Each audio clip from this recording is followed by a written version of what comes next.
जयंती मंगला काली भद्रकाली कपालिनी दुर्गा क्षमा शिवा धात्री स्वाहा स्वधा नमोस्तुते। हर नारी के अंदर माँ दुर्गा के ये 9 स्वरूप हैं। बस नारी को इन 9 स्वरूपों को पहचानने की ज़रूरत है। ऐसा नहीं है कि यह 9 स्वरूप हर अलग अलग महिला के पास हैं। हर महिला के पास हर समय यह स्वरूप मौजूद है। बस समय के अनुसार आपको ये ध्यान देना है कि कब आपको सौम्य रहना है, कब आपको काली बनना है, कब माँ बनना है और कब आपको सेवनहार या आपको दुनिया का संहार होने से रोकना है। ऐसे ही इन सभी गुणों की रानी कह सकते हैं या इन सभी गुणों को अपने साथ धारण करने वाली एक महिला के साथ आज हम आपका रूबरू कराएंगे। ये महिला जो है हमारे कानपुर के इतने बड़े प्रदेश के एक इतने बड़े नगर को बखूबी संभाल रही। आज रेनू के साथ दिल से दिल तक में आज हम अर्चना सिंह जी से मिल रहे हैं जो कानपुर की एडीसीपी ट्रैफिक पुलिस है। तो आज मैडम का हम बहुत बहुत स्वागत करते हैं। नमस्कार मैडम, आपके व्यस्त शेड्यूल से थोड़ा सा समय निकालने के लिए। लेकिन इस प्रोग्राम का मैडम रेनू के साथ दिल से दिल तक का पूरा जो उद्देश्य है वो ये है कि जो हमारी महिलाएं हैं, जो बच्चियां हैं, जो अपकमिंग यूथ है, वो इस बात को ये समझे कि आपको किसी दायरे में बंधे रहना नहीं है। आप जैसी वो महिलाएं जिन्होंने जो सारी सीमाएं हैं वो तोड़कर आप बाहर निकले हैं। तो आज हम आपसे वही सब जानना चाहेंगे कि मैडम आपका बचपन कहाँ गुजरा और क्या आपने बचपन में कभी सोचा था कि आप पुलिस जैसी अलग विधा जो एक समय में ये मानी जाती थी कि महिलाओं के लिए नहीं है, समय का कोई इसमें बंधा हुआ वो नहीं है। क्योंकि मैं जानती हूँ जब बचपन में मैंने एक बार सोचा कि मैं इस फील्ड में जाना चाहूँगी तो मुझे मेरे बाबा ने बोला बिटिया कहाँ जाओगी, दिन रात का कोई होश नहीं है, ना समय का कोई होश है, तो घर परिवार भी देखना होता है। तो वही जब मैं देखती हूँ आपको कि आप गर्मी सर्दी बारिश दिन रात कोई समय का कोई बंधन नहीं है, आप लोग इतने अच्छे से सब कुछ मैनेज कर रहे हैं, तो क्या बचपन में आपने कभी ये सोचा था मैडम? थैंक यू मैम, आपने मुझे इस शो में इनवाइट किया आपने।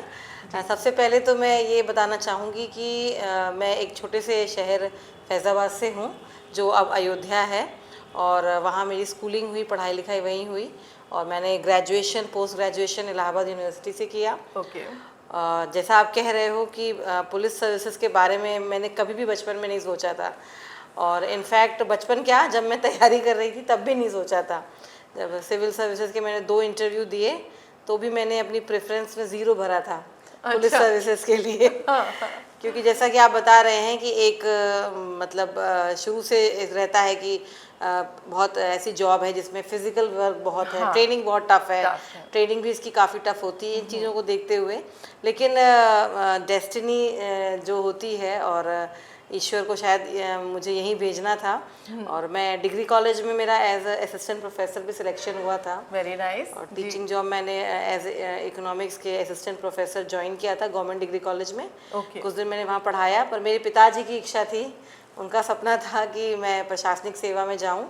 तो 2008 में जब मैंने क्लियर किया और इंटरव्यू दिया तब मैंने पीपीएस सर्विस के लिए भरा।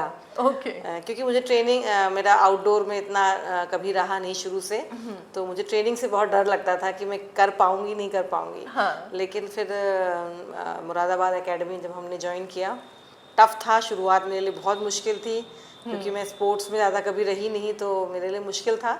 पर मेहनत करी हम लोगों ने, सबने, हमारे ट्रेनर्स ने हमें ट्रेन किया एकेडमी में जी। और फिर सबके साथ हम लोग ने करा और आज आपके साथ। आज आप कानपुर जैसे शहर में, इतना बड़ा शहर है, इतना ट्रैफिक है, इतनी पॉपुलेशन है, one of the most populated cities है, इतनी बड़ी पॉपुलेशन में कंट्रीज बसती हैं और आप लोग इतना अच्छे से उसको मैनेज कर रहे हैं, दैट्स वंडरफुल। तो मैम मैं ये जानना चाहूँगी कि वो बच्चियाँ या वो महिलाएँ नारियाँ जो आना चाहती हैं इस पुलिस वाले फील्ड में, तो क्या उनको स्पोर्ट्स में होना कंपलसरी है कि जिसने कभी स्पोर्ट्स में पार्टिसिपेट नहीं किया हो, या जो लोग कर रही हैं तो क्या उनको कोई एडेड बेनिफिट है? हाँ मैम, जैसे मैंने आपको बताया मेरा स्पोर्ट्स बैकग्राउंड कभी नहीं रहा। मैं इनफैक्ट कभी मैंने कोई खेल नहीं खेला, आउटडोर वाला कोई खेल नहीं खेला। तो हालांकि थोड़ी मुश्किल होती है, लेकिन अगर शुरू से ही बच्चों को स्पोर्ट्स एक्स्ट्रा करिकुलर एक्टिविटीज़ में रहना चाहिए। और हम लोगों के टाइम में इतना अवेयरनेस पेरेंट्स में भी नहीं थी, ना बच्चों में इतनी अवेयरनेस थी कि सिर्फ पढ़ करके ही नहीं होगा, और भी चीज़ों को जाने समझें।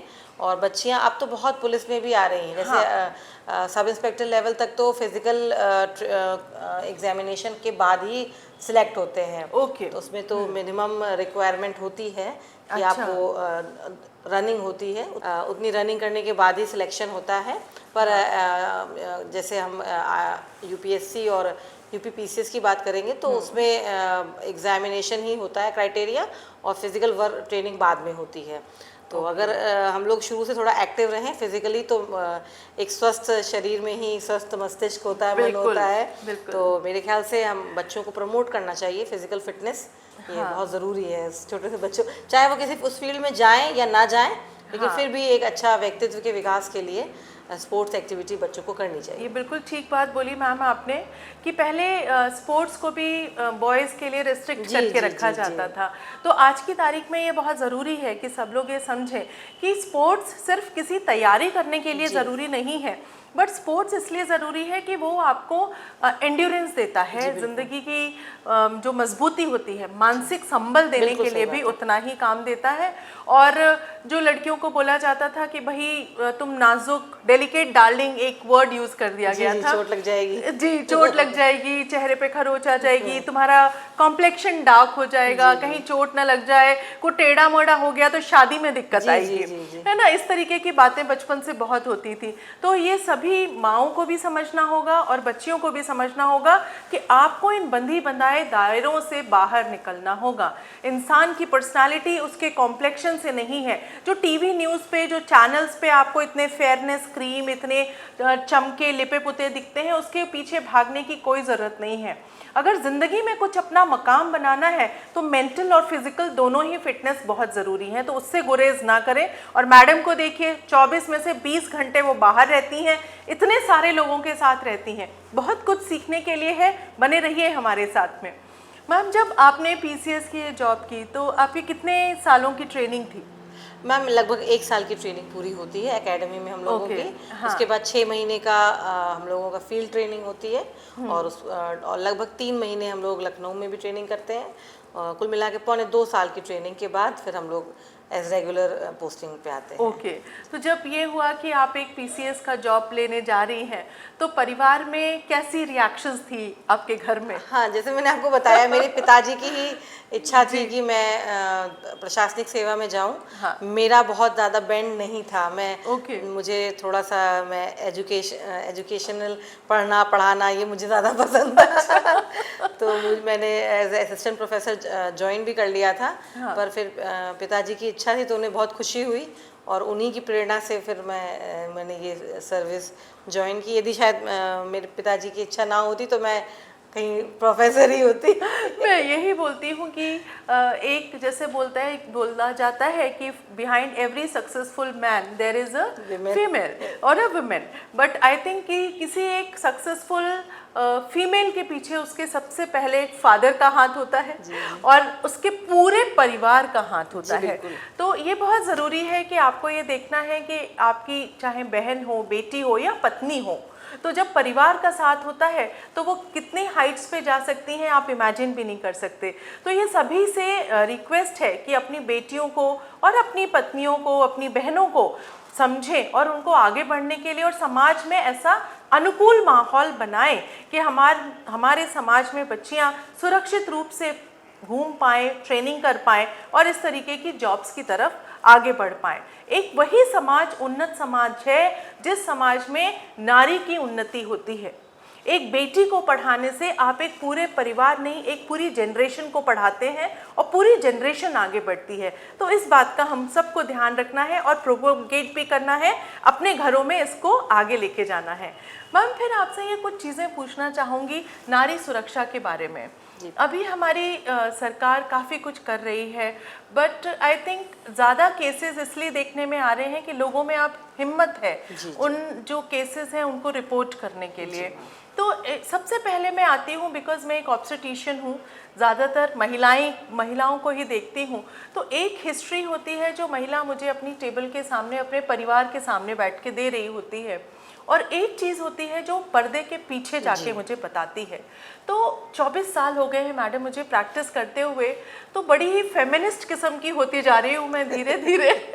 वो इसलिए क्योंकि कितनी ही पढ़ी लिखी महिला हो, कभी उसको काम नहीं करने दिया जाता, जॉब में है उसकी जॉब छुड़वा दी जाती है, और बहुत ही तरीके के मैडम अत्याचार हमारे यहाँ फैमिली लेवल पे होते हैं, परिवार के लेवल पे होते हैं। मुझे लगता है कि ये सबसे बड़ी त्रासदी है हमारे यहाँ, कि जो सबसे पहले तो अत्याचार हुआ कि एक लड़की के फादर से जब दहेज मांगा गया जी।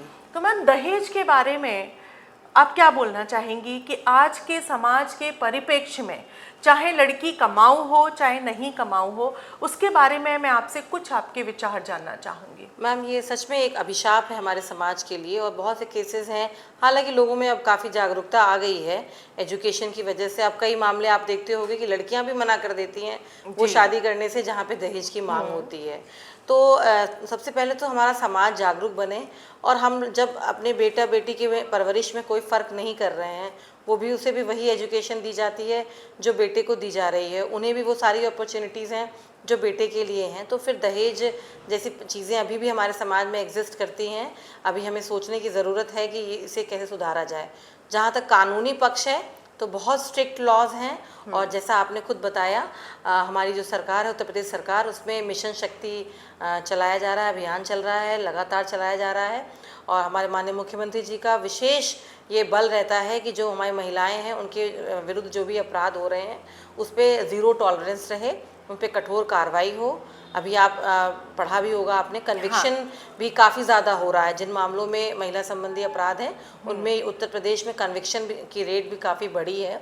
और हम लोग हर प्रयास करते हैं कि जो ऐसे जो भी रिपोर्टेड क्राइम हैं, एक तो पहले रजिस्टर हो जाएं, और रजिस्टर होने के बाद फिर जो है उनमें हम कार्रवाई भी ठीक तरीके से करें, और जिससे महिला को न्याय मिल सके और उन लोगों के लिए भी डिटरेंट रहे जो इस प्रकार का अपराध करने की सोचते हैं। जहाँ तक फैमिली वाले जो मैटर्स हैं, दहेज के मैटर्स हैं या फैमिली डिस्प्यूट्स के हैं, तो ये हमारे समाज को सोचने की ज़रूरत है।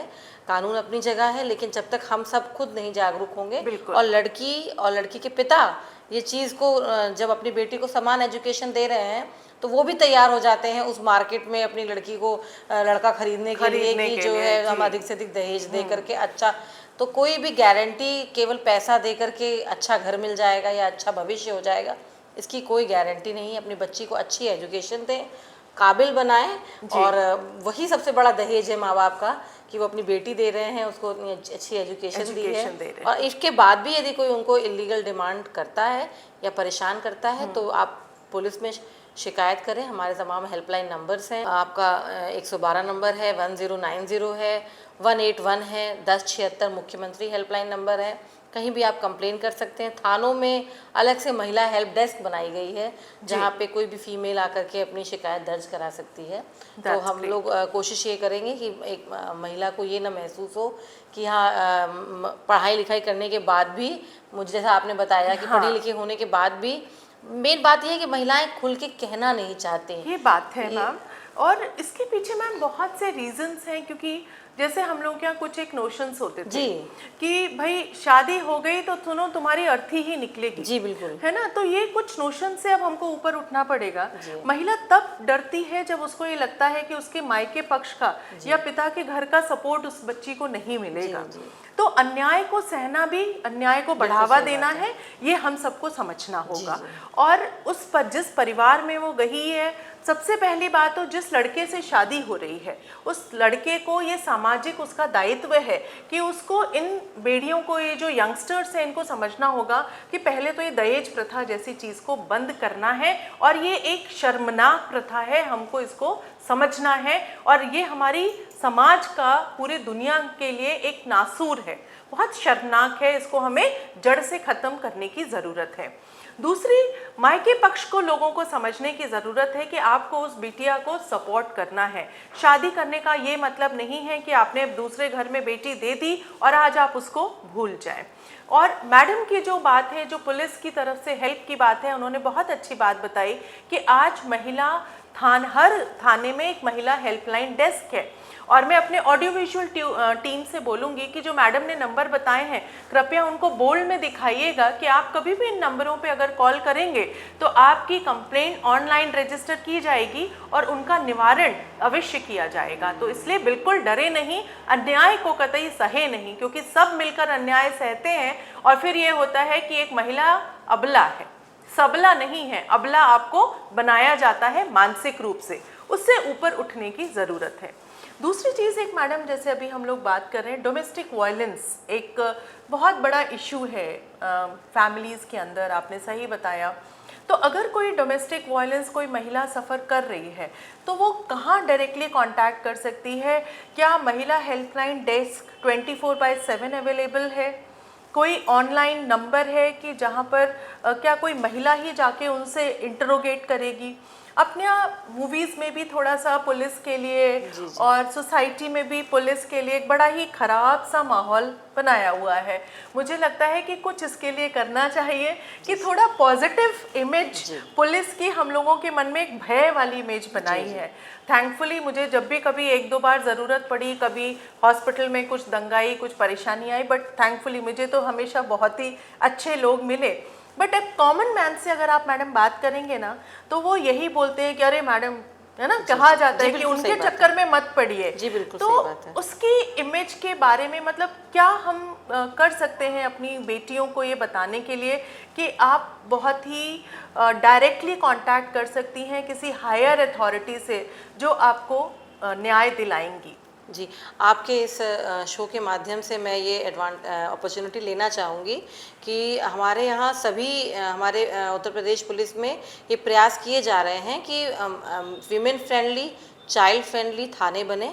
और इसीलिए जो आपने बताया, मैंने आपको पहले भी बताया, महिला हेल्प डेस्क हर थाने पे बनी हुई है और 24/7 वहाँ पे एक महिला कर्मचारी आपको, महिला अगर जाती है तो वही अटेंड करेगी। जो एक महिला को शर्म होती है, हिचक होती है कि थाने पे जाएंगे, जेंट्स मिलेंगे, किस प्रकार से व्यवहार करेंगे, या बहुत सी ऐसी चीज़ें हैं जो एक फीमेल एक मेल को नहीं बता सकती, या वो उस चीज़ को सेंसिटिवली उस तरीके से ग्राह्य नहीं करेगा जो एक महिला की समस्या को समझ सकती है। तो इसी उद्देश्य से महिला हेल्प डेस्क सभी थानों में बनाई गई है। 24/7 वो अवेलेबल है। जो मैंने आपको हेल्पलाइन नंबर्स बताए, 181 1090, 112 सभी जानते हैं, किसी भी इमरजेंसी में आप कॉल कर सकते हैं। 1090 ऐसा नंबर है जिसमें अटेंडेंट जो है, वो जो फ़ोन अटेंड करेगी, फ़ोन पे बात आपसे करेगी, वो भी एक महिला कर्मचारी ही होगी। तो वो आप उसको अपनी बात बता सकते हैं। आप अपनी पहचान गोपनीय रखना चाहें तो आपकी पहचान भी गोपनीय रहेगी। 1090 पे आप कॉल करके अपनी कोई भी कंप्लेन है दर्ज करा सकते हैं। ऐसे ही 181 है, इस पर भी आप जो भी महिला संबंधी कुछ भी अगर परेशानी है, कोई फैमिली डिस्प्यूट है, कोई डोमेस्टिक वायलेंस की कोई कंप्लेन है, तो वो की जा सकती है। ऐसे 1076 भी हमारा एक माननीय मुख्यमंत्री जी पोर्टल नंबर है, उस पर भी आप टोल फ्री नंबर है, आप उस पर कॉल करके भी अपनी शिकायत दर्ज करा सकते हैं। और थाने पे है, IGRS के माध्यम से है। आजकल बहुत मल्टीपल, अगर थोड़ा भी सबके पास मोबाइल है, सब मोबाइल चलाना जानते हैं, आप किसी भी प्लेटफॉर्म पे कंप्लेन करें, आपकी कंप्लेन सुनी जाएगी और उसे अटेंड किया जाएगा। और इस बात से मैं आप सभी को आश्वासन दूंगी कि कोई भी महिला थाना जाने से या थाने पे या किसी पुलिस के नंबर पे कंप्लेन करने से डरे नहीं। अब जो ये धारणा है, जो वो बहुत हम लोग प्रयास कर रहे हैं बदलने का। हमारे जो कमिश्नर सर हैं, उन्होंने भी अभियान चला करके घर घर, जो मतलब लोगों से जा कर के पुलिस जा कर के मिले, लोगों में जो ये गैप है उसको फिल किया जाए। जो अच्छे लोग हैं वो पुलिस से डरे नहीं, बदमाशों को डर लगना चाहिए, लेकिन जो लोग जो लॉ अबाइडिंग लोग हैं, जो मैक्सिमम लोग 95% लोग अच्छे ही हैं, 2-3% लोग होते हैं जो न्यूसेंस करते हैं, तो उन्हें डर लगना चाहिए। बाकी लोग हमसे जुड़े और अगर कोई परेशानी है तो पुलिस को हमेशा अपने नज़दीक पाएं और अपनी शिकायत करने में हिचके नहीं। ये हम लोग पूरा प्रयास कर रहे हैं। इसके अलावा महिला बीट पुलिस अधिकारी भी नियुक्त की गई हैं। जैसे हम आप देख रहे होंगे कि महिला फोर्स काफ़ी अब थानों में भी तैनात हो रहा है। लड़कियां पुलिस में बहुत भर्ती हो रही हैं। तो जो हमारी महिला कांस्टेबल्स हैं उन्हें भी बीट, पहले उनको डेस्क का काम ज़्यादा दिया जाता था कि थाने में ऑफिस का काम ज़्यादा कर रही थी, या कोई लड़की के बयान कराने, मेडिकल कराना है, खाली इतने तक सीमित था।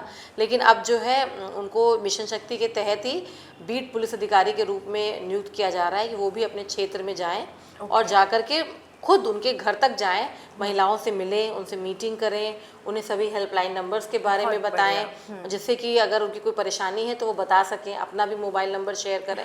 तो ये इस तरफ भी हम लोग प्रयास कर रहे हैं और उम्मीद है कि जल्दी जो है आपको फ़र्क दिखेगा। बहुत ही सांत्वना भरे शब्द हैं मैडम। मैं जानती हूँ कि मेरे जितने भी लोग मेरे इस चैनल से जुड़े हुए हैं और इस पॉडकास्ट को देखेंगे बहुत ही अच्छा फील करेंगे, क्योंकि एक अच्छी सोसाइटी के लिए, एक सिक्योर सोसाइटी के लिए आपस का समन्वय बहुत ज़रूरी है। और रक्षक हैं आप लोग, तो आपका तो वरदस्त होना बहुत ही ज़रूरी है सबके ऊपर। अब मैम आते हैं, मोबाइल की बात आई, आज सबके हाथ में मोबाइल है, तो साइबर क्राइम इज़ ऑल्सो बहुत ज़्यादा आज देखने में मिल रहा है।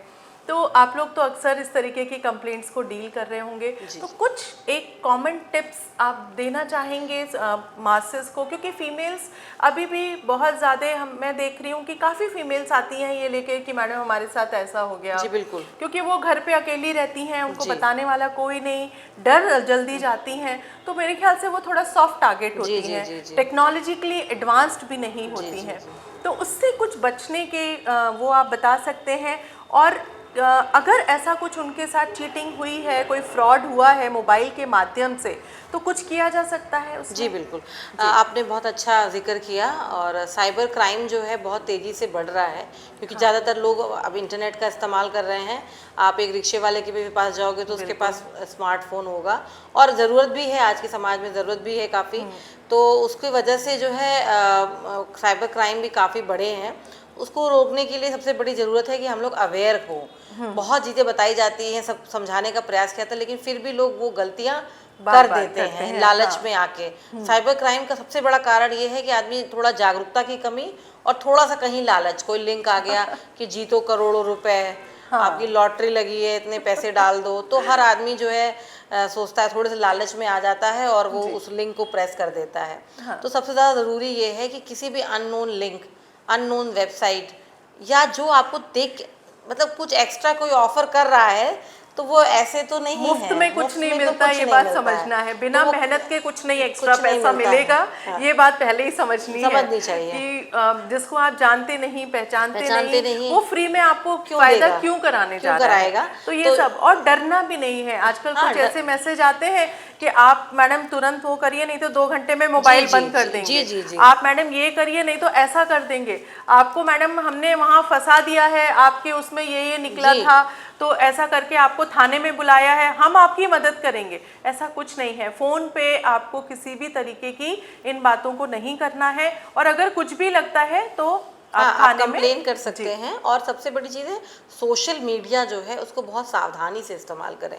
हम लोग सोशल मीडिया पे फोटोग्राफ्स डालते हैं, फेसबुक पे अकाउंट बना रखा है, आजकल सब बहुत शौक है सबको, तो उन चीज़ों को देखें कि हम उसमें सब जगह प्राइवेसी वाला ऑप्शन होता है, सेटिंग्स में प्राइवेसी ऑप्शंस होते हैं, तो उसको हम एक्टिवेट करें, फ्रेंड्स ओनली कर दें, या जो भी है थोड़ा सा ध्यान से करें। अननोन किसी व्यक्ति से दोस्ती अगर कोई आ रही, कभी कभी क्या करते हैं लोग, दूसरे की फोटोग्राफ लगा दी और आपको लगेगा कि वही हमसे चैट कर रहा है, और वो आपसे पैसे मांगने लगेगा, आपको लगेगा ये तो मेरा फ्रेंड है और ये पैसे की आवश्यकता में। तो अगर ऐसा कुछ आपको आता है तो कृपया करके सिर्फ सोशल मीडिया पे ही ना भरोसा करें, एक कॉल लगा लें, उससे एक फ़ोन करके पूछ लें। अगर वो परेशानी में है तो आपका फ़र्ज़ भी बनता है कि आप उससे बात करें। तो कोई भी आप इस तरह का काम करने से पहले एक बार दिमाग लगा लें कि क्या ये जिस व्यक्ति से मैं बात कर रहा हूँ या कर रही हूँ, वो क्या जेन्युइन वही व्यक्ति है जो वो बन रहा है। तो इस चीज़ को बिना रिलाय किए कोई ना करें। और इन केस अगर आपके साथ कोई साइबर क्राइम हो जाता है तो एक हेल्पलाइन नंबर है, ये सभी लोग नोट कर लें, 1930 1930। ये साइबर हेल्पलाइन नंबर है। इस पे आप अपनी कोई जैसे पैसा आपका कहीं कट गया, मान लीजिए आपने किसी ने OTP मांगी, कुछ झूठ बोल करके कि आपका बंद हो जाएगा, नंबर ब्लॉक हो जाएगा, आप पे एक OTP आया है बताइए, तो कोई भी आप OTP पर बस शेयर मत करिए। और अगर आपने मान लीजिए शेयर कर दिया, आपके पैसे कट गए या कोई आपके साथ साइबर फ्रॉड हो गया, तो हेल्पलाइन नंबर है 1930, ये भी टोल फ्री नंबर है।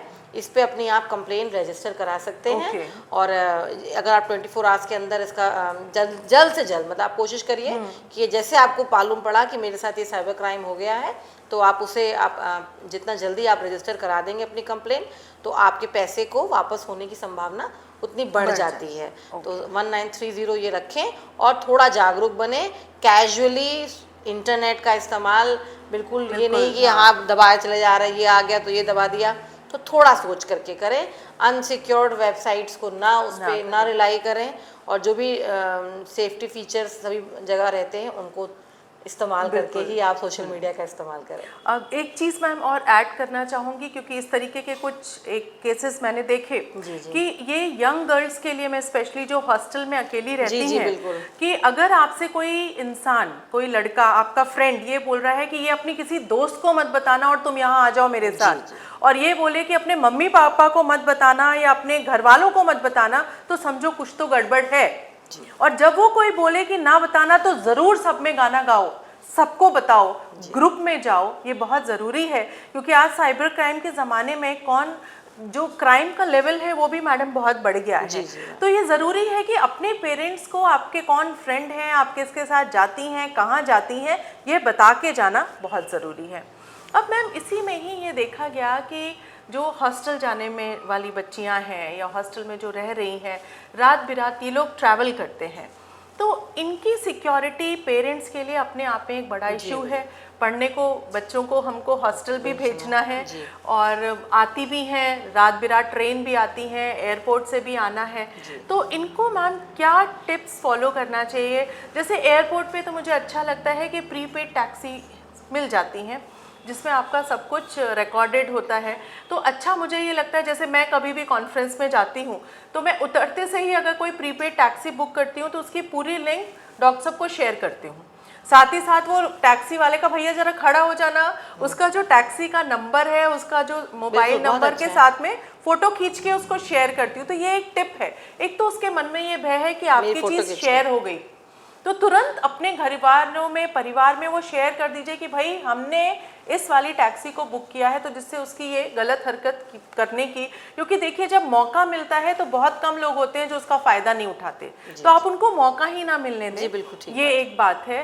तो मैम सबसे ज़्यादा प्रॉब्लम मुझे लगता है ट्रेन्स के लिए है आजकल, कि ट्रेन के रेलवे स्टेशंस जो हैं हमारे, क्या उन पे हम लोग इस तरीके की सुविधाएं दे सकते हैं प्रीपेड टैक्सी की, या कुछ इस तरीके की सुविधाएं कुछ सोची है हमने कि रात में 3 बजे ट्रेन आई है, 5 बजे ट्रेन आई है, या मान लीजिए कोई बच्ची उतरी है, आज किसी ऑटो में बैठी है और उसके मन में कोई शंका है, तो उसको सबसे पहले कौन सा नंबर बिल्कुल मन में धर लेना चाहिए कि हम फट से ये नंबर दबा दें और तुरंत कोई ना कोई हमारी मदद के लिए आ जाए?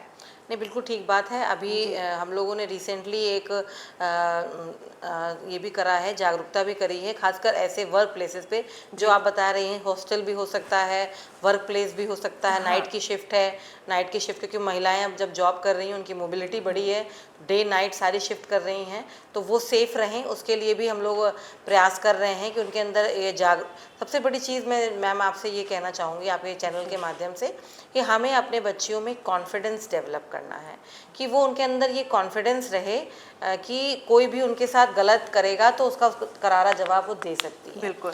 कुछ अगर उनके, हमें फिजिकली जवाब देने की ज़रूरत नहीं, हमारे पॉस्चर्स, हमारे जेस्चर्स ही कई बार पर्याप्त होते हैं कि जिसके मन में अगर कुछ खुराफात आ भी रही है, हमारी बच्ची में कॉन्फिडेंस है कि मैं भी पुलिस को फ़ोन लगाती हूँ, ये मैं भी 112 पे कॉल करती हूँ। तो ये सब चीज़ें उनको पता हो और उन्हें डर ना लगे कि 100 मतलब माता पिता को बताने में, मान लीजिए वो कोई बच्ची रोज़ कॉलेज जा रही है और उसे कहीं कोई लड़का परेशान कर रहा है, लेकिन उसके बच्चे में ये डर है कि मैं अपने घर पे बताऊं कि ना बताऊं, मुझे जज किया जाएगा, पता चला मेरा ही कॉलेज छुड़वा दिया जाए, बिठा देंगे। तो इस तरह का है कि मतलब बच्चा ये ना, या बच्चा बच्चियां जाए या महिलाएं, उनको ये ना उनको मतलब ये फैमिली से उसे कॉन्फिडेंस होना चाहिए कि अगर तुम कोई शिकायत करोगे तो हम तुम्हारे साथ खड़े हैं, और उसका और उस बच्ची में भी कॉन्फिडेंस होना चाहिए कि मेरी शिकायत पे इसके खिलाफ कार्रवाई होगी, तो उसके अंदर अपने आप कॉन्फिडेंस आएगा, जिससे जो इस तरह का व्यक्ति है उसकी मनोबल घटेगा। रही बात अगर इन केस मान लीजिए इसके बावजूद भी अगर कहीं कोई परेशानी में बच्ची फंस जाती है, उसे लगता है कहीं रात में अकेले जा रही है आ रही है, उसे लगता है कि कोई पीछा कर रहा है या किसी परेशानी में है, तो बिना झिझक 112 पे कॉल करें। ये बिना सोचे कि कहीं ये ना कहें कि भाई तुम घर जा रही हो, तुम्हारी हमारी जिम्मेदारी थोड़ी है तुम्हारे घर छोड़ने की। लेकिन बिल्कुल भी नहीं ऐसा सोचे। हमारी आपकी सुरक्षा की जिम्मेदारी पुलिस की है, और आप कभी भी हमें फ़ोन करें और हम आपको पूरा सहायता देंगे, इसलिए कोई भी डरने की ज़रूरत नहीं है। जो मैंने आपको हेल्पलाइन नंबर्स बताए 112, 1090, 181, 1076, आप इन पे भी कभी भी कंप्लेन कर सकती हैं। आजकल बहुत सारे मोबाइल पे ऐप्स हैं जिनके माध्यम से आप SOS का आपके पास रहता है, जो अगर कोई परेशानी में है तो आप वो ऐप्स भी बच्चों को है कि वो इंस्टॉल कर सकते हैं, और कहीं कोई मुसीबत है तो आप SOS का वो के माध्यम से अपने फ्रेंड्स को या अपनी फैमिली को लोकेशन सेंड हो जाएगी। आप मैम कुछ एक आध ऐप के नाम बता पाएंगे? मैम आप तो स्मार्ट वॉचेस में भी आ रहा है, इसके अलावा आप प्ले स्टोर पे भी बहुत सारे ऐप हैं, तो उसको आप प्ले स्टोर पे डाउनलोड करके अपने मोबाइल में रख सकते हैं, और अपने फैमिली एंड फ्रेंड्स को अपना नंबर उसमें सेव कर देंगे। इन केस कोई ऐसी ईश्वर न करे कोई इमरजेंसी आए तो उनको आपकी लोकेशन और अलर्ट अपने आप चला जाएगा। जरूरी, बहुत अच्छी बात है मैडम। इसके अलावा मुझे 112 को फटाफट कॉल करें और अपने मोबाइल में एक ऐप रखें, और फिर उस ऐप के माध्यम से जिस भी तरीके का तरीका है उसको करें। तो ये दो बातें बिल्कुल हमेशा आपके दिमाग में होनी चाहिए। 112 नंबर तो आप आजकल सारे आप जहां काम करते हो वहाँ के थाने का नंबर रखिए। CUG नंबर सब मोबाइल आपके गूगल पे अवेलेबल हैं, सारे CUG नंबर जहाँ हम काम करने रेगुलर जा रहे हैं वहाँ का हमारे पास हो, कि अब मान लीजिए कि हम एकदम समझ में नहीं आ रहा मैं किसे कांटेक्ट करूँ। कई बार 112 भी अगर बहुत होता है कभी नहीं लग पाया, तो आपके पास वो नंबर भी वो फास्ट डायल में रखो कि इन केस अगर आपको आवश्यकता पड़े अपने पेरेंट्स के अलावा कि हाँ हमारा संबंधित थाना है, तो हम उसको, अगर आपको लेट आवर्स में आने जाने का जॉब प्रोफाइल इस प्रकार की है तो आपको ये सब चीज़ें होनी चाहिए। और कोई हिचक मत करिए, कभी भी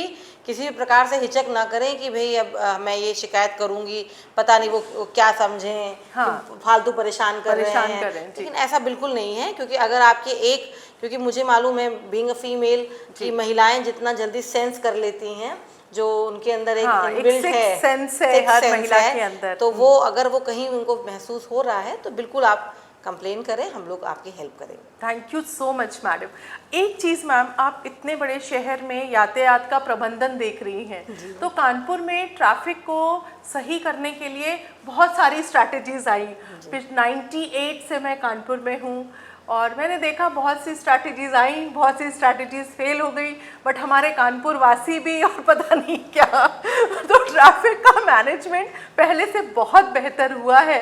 बट आप क्या चैलेंजेस देखती हैं और कैसे हम लोग इसको बेटर कर सकते हैं? सिटीजन से, आपकी जो नागरिक हैं कानपुर वाले, कानपुरिये हैं जो उनसे आपका क्या वो है दरख्वास्त? नहीं मैम, हाँ ट्रैफिक की प्रॉब्लम ने कानपुर ही नहीं जितने भी बड़े शहर हैं, क्योंकि आप भी जान रहे हैं मैम, आप शायद शहर की रहने वाली हैं, तो जो इंफ्रास्ट्रक्चर किस तेज़ी से बढ़ा है और गाड़ियों की संख्या किस तेज़ी से बढ़ी है, अगर हम दोनों को कंपेयर करें तो गाड़ियों की संख्या बहुत बढ़ती जा रही है। आप भी देखती होंगी, ट्रैवल करती होंगी, तो 4 व्हीलर्स लोगों ने इतनी ले ली हैं। एक 4 व्हीलर में खाली ड्राइवर ही है, और मतलब ड्राइवर क्या, मतलब जिसकी है वो खुद चला करके अपने ऑफिस जा रहा है। तो इन कारणों से इंफ्रास्ट्रक्चर भाई सीमित होते हैं। हर शहर में अब सड़क बनाने की भी संभावना जहाँ तक होगी वहीं, हालांकि सब लगातार कुछ ना कुछ इनोवेशन हर जगह आप देख रहे हैं। मेट्रो भी आ गई आपके कानपुर शहर में, ये पूरी तरीके से चालू हो जाएगी तो भी काफ़ी यातायात की व्यवस्था में सुधार होगा। और बाकी रही बात जहाँ तक नागरिकों से है, तो नागरिकों से बस हमारी यही अपील है कि ट्रैफिक यातायात के नियमों का पालन करें। सबसे ज़्यादा ज़रूरी, आप ट्रैफिक में हो सकता है फंस जाएँ, थोड़ा 5-10 मिनट लेट हो जाएं, लेकिन सुरक्षित जाएं। और अपने बच्चों को, खासकर जो नाबालिग हैं, उनको जो है 4 पहिया गाड़ी या 2 पहिया गाड़ी जब तक लाइसेंस ना हो ना दें, जिससे कि वो खुद की भी जान खतरे में डालते हैं और सामने वाले की भी जान, जो सही चल रहा है उसकी भी जान खतरे में डालते हैं।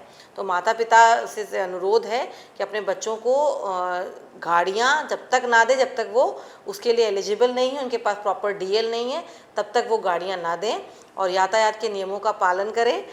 परेशानियाँ होती हैं, दिक्कतें हैं, लेकिन हम लोग पूरा कोशिश कर रहे हैं कि यहाँ पे हम जो भी समस्याएं हैं ट्रैफिक से संबंधित, उसको हम सॉर्ट आउट करने का प्रयास कर रहे हैं। हमारा सबसे बड़ा, सबसे ज़रूरी हमारे लिए है कि आप समय से और सुरक्षित अपने घरों पे पहुँचें, तो हम लोग पूरा उसका प्रयास कर रहे हैं। So nice ma'am. एक चीज़ मैम ये मैंने देखा अभी कि हाल में कुछ एक घटनाएं हुई कि जो जुवेनाइल्स हैं वो कार चला रहे हैं और उन्होंने एक्सीडेंट्स किए हैं, तो अब शायद कुछ ऐसा कानून आया है कि उनके पेरेंट्स को पनिश किया जाएगा, ऐसा कुछ है क्या? जी मैम, वो तो पहले से ही है, एमवी एक्ट में ही है प्रावधान कि नाबालिग को आप गाड़ी नहीं दे सकते हैं चलाने के लिए। अगर आपने कोई भी अगर पेरेंट्स दे रहा है और उसके साथ कोई हादसा हो रहा है तो इसका मतलब कि आपकी गैर जिम्मेदारी है और उसकी रिस्पॉन्सिबिलिटी फिर फिक्स हो रही है, होती रही है। तो सभी लोग ये हैं कि माता पिता, और जो हम करेंगे वो तो बात की बात है, लेकिन जो परिवार आपकी लापरवाही के कारण या आपके बच्चे के शौक के कारण अपना कोई नियर एंड डियर वन खो देता है, उसका लॉस तो हम कभी पूरा नहीं कर सकते। अभी आपने एक रिसेंटली एक घटना देखी होगी जिसमें एक महिला अपने बच्ची को स्कूल से लेकर के आ रही थी और बच्चे थे और उन्होंने एक्सीडेंट कर दिया। जो चला रहा था नाबालिग लड़का था, 4 व्हीलर ड्राइव कर रहा था और एक्सीडेंट में उस महिला की मृत्यु हो गई। बच्ची भी काफ़ी चोटिल हुई और काफ़ी उसका इलाज चला। तो जो वो ट्रॉमा है जिस फैमिली जो गुजरती है हमारे शौक के चक्कर में और हमारी थोड़ी सी गैर जिम्मेदारी के चक्कर में, अगर कोई लाइफ होता है तो उसको पूरा नहीं किया जाता। सभी लोग थोड़ा सा इस चीज़ों को सेंसिटिव बने। जब वो घटना हमारे साथ होती है तो हमें क्या महसूस होगा, तो ये दूसरों के लिए अगर हम फील करें तो शायद ये गलती हम कभी ना करें। बिल्कुल ठीक बात है। तो मैम इतनी सारी बातें हमने देखी और इतना कॉन्फिडेंस आपने जनरेट किया है मेरे अंदर भी और मेरे सारे व्यूअर्स के अंदर के लिए भी, तो I am so thankful. But एक नवरात्रि स्पेशल हमारा शो है और जब मैंने ये सोचा तो मुझे लगा कि कोई एक पुलिस वाली महिला मुझे चाहिए जिससे मैं उन बच्चियों को ये इंस्पायर करने के लिए आपका एक फेस लेके आ पाऊँ, and you are the most apt person. तो आप इन बच्चों को इस समाज में आगे बढ़ने के लिए और इन सब चीज़ों में क्या मैसेज देना चाहेंगे? मैम, मैं मेरी तरफ से, हालांकि मैं बहुत से स्कूलों में गई हूँ, आज के बच्चे बहुत जागरूक हैं। हम लोग जब महसूस करते, मैं एक कॉलेज में गई थी तो बच्चियों से ऐसे डिस्कस होने लगा क्या बनोगे, क्या करो, इंटर की बच्चियाँ, एंड वो ऐसी ऐसी कोर्स के नाम बताने लगे और ऐसे ऐसे करियर अपॉर्चुनिटीज़ बताने लगे। मुझे लगा यार मैं तो बेवकूफ़ हूँ, हम लोगों को तो कुछ पता ही नहीं था। हमें तो यही मान लो डॉक्टर, इंजीनियर या फिर IAS, IPS, PCS, बस इतने ही ऑप्शन। आज के बच्चे बहुत जागरूक हैं, बस ज़रूरत है, उनके पास बहुत जानकारियाँ हैं, टीचर सब बता रहे हैं, सोशल मीडिया है, इंटरनेट है, बहुत अपॉर्चुनिटी सबके बारे में पता है। अपनी एनर्जी चैनलाइज रखें, इधर उधर फालतू की चीज़ों में, डिस्ट्रैक्शन में अपनी एनर्जी ना वेस्ट करें। जो भी आपका जीवन का उद्देश्य है उसको ईमानदारी से और मन लगा के लगन से उसको पूरा करने के लिए प्रयासरत रहें, तो आप ज़रूर जीवन में एक सफल इंसान बनेंगे और देश के तरक्की में आप भागीदार होंगे। और मुझे मालूम है जितनी आजकल अवेयरनेस है बच्चों को, मतलब मैं अपने बच्चों को ही देखती हूँ, मेरा बेटा 5 इयर्स का है, बेटी 10 इयर्स की है। हाँ। तो वो भी मतलब बहुत आगे हैं, जो आज का बहुत ज़्यादा है लोगों का। जी। और बच्चों का सबसे अच्छी चीज़ जो मैं देख रही हूँ, उनका कॉन्फिडेंस बहुत बढ़ गया है। हम लोग बहुत ही मतलब कुछ समझ ही दबे थे, कॉन्फिडेंस तो बहुत ही पता नहीं कब आया भी नहीं, लेकिन इन बच्चों में बहुत कॉन्फिडेंस है। मतलब ये आपको ज्ञान देने से पीछे नहीं। मुझे याद है मैं 11th में पढ़ती थी, 8 साइड थी और मुझसे मैम ने पूछा क्या बनोगे, तो इतनी भी अकल नहीं थी, डॉक्टर बनेंगे। तो मतलब आप जो इंटर में, आज के बच्चे बहुत क्लियर हैं। लेकिन समस्या क्या होती है कि जो आज के समय में हमें इंटरनेट का और बाकी चीज़ों का एक्सपोजर का फायदा भी है और डिस्ट्रैक्शन हो जाता है। एनर्जी जो है हमारे बच्चों की बहुत गलत चीज़ों में फैल जाती है। तो हमारी भी जिम्मेदारी है पेरेंट्स और बाकी बच्चों के लिए भी है कि वो अपनी एनर्जी चैनलाइज रखें जब तक कि उन्हें वो गोल ना मिल जाए कि जो उन्होंने प्राप्त करना है, और मन लगा के अपना काम पूरा करें, माता पिता का सम्मान करें और अपने देश के कानून को समझें और उसका आदर सम्मान करें। बस उसके बाद तो फिर कुछ कहने की जरूरत नहीं। बहुत ही अच्छी बात कही है मैम ने। तो ये सिर्फ बच्चियों के लिए नहीं है, हमारे पूरे यूथ के लिए है। आपको भारत को डेवलपिंग से डेवलप्ड कंट्री बनाना है और इसका पूरा दारोमदार आपके ऊपर है। इंटरनेट का इस्तेमाल करिए, बट सिर्फ अपनी बढ़ोतरी के लिए, भागीदारी के लिए। महिला और पुरुष दोनों ही इम्पॉर्टेंट है एक समाज के लिए। कंधे से कंधा मिलाकर चलना है। पुरुषों की भी ये जिम्मेदारी है कि महिलाओं की सुरक्षा की जिम्मेदारी आपके कंधों पर है। भगवान ने आपको अगर फिजिकली मजबूत बनाया है, मर्द बनना है तो बच्ची की रक्षा करना सीखो। मर्दानगी गलत चीज़ों में नहीं है। तो इसी तरीके से हमें अपनी सोसाइटी ऐसी बनानी है जो हमारी दशकों सालों पहले सोसाइटी हुआ करती थी, कि जहाँ पर भारत माता है हमारी और हम माता की पूजा करते हैं। 9 दुर्गों में बच्चियों की, छोटी छोटी बच्चियों की पूजा करते हैं। तो ये सिर्फ बच्चियों की पूजा करके बाहर निकल के भूल नहीं जाना है। हर सड़क पर हर बच्ची आपकी माँ, बहन, बेटी के समान है। उसको उस निगाह से देखें और अपने भारतवर्ष को डेवलप्ड कंट्री की तरफ आगे बढ़ाएं। Thank you so much madam, and we wish कि आप कानपुर को और सुगम यात्रा प्रोवाइड करेंगी और इसी तरीके से सभी बच्चियों को इंस्पायर करती रहेंगी। Thank you so much. Thanks a lot.